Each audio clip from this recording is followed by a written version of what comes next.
ng bayan, maasahan anumang panahon. Magandang oras po sa ating lahat. Narito na ang latest update sa magiging lagay ng ating panahon sa susunod na 24 oras. Sa kasalukuyan nga ay patuloy nating minomonitor ang low pressure area na huling namatan ng Pag-asa sa layong 170 kilometers kanluran ng Bacnotan, La Union. Ayon sa Pag-asa ay wala naman itong tsansa lumakas bilang bagyo, ngunit magdadala pa rin ito ng maulap na kalangitan na may mga kalat-kalat na pagulan at thunderstorms sa Metro Manila, La Union, Pangasinan, Bataan, sa may Zambales, kasama na rin ang Oriental Mindoro, Occidental Mindoro, Batangas at Cavite. Ang mga lugar na ito ay pinapayuhang maging alerto sa banta ng mga biglaang pagbaha at pagguho ng lupa, lalo na kung may mga katamtaman hanggang sa kung minsan ay malalakas na pag-ulan.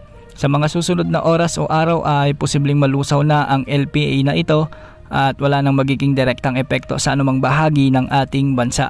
Samantala, Intertropical Convergence Zone naman ang umiiral sa may Surigao del Sur, Davao Oriental, Davao Occidental, Sarangani at Sultan Kudarat. Kaya magiging maulap din ang mga papawirin na may mga kalat-kalat na pagulan at pagkidlat pagkulog sa mga lugar na ito. Posible rin ang banta ng mga biglaang pagbaha o pagguho ng lupa, lalo na kung may mga katamtaman hanggang sa kung minsan ay malalakas na pag-ulan. Para naman sa nalalabing bahagi ng ating bansa, magiging bagyang maulap hanggang sa mag-ulap din ang mga papawirin na may mga isolated rain showers and thunderstorms.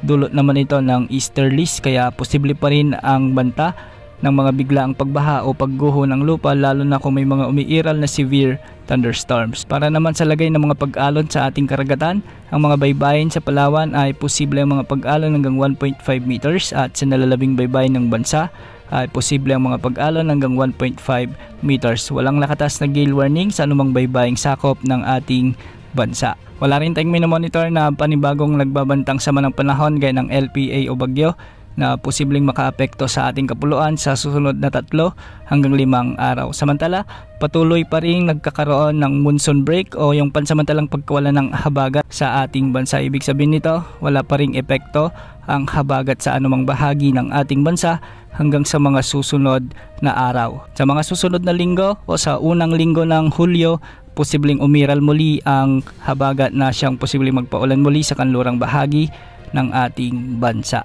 Yan ang update sa lagi ng panahon. Ito pang weather update ng Bayan Maasahan anumang panahon.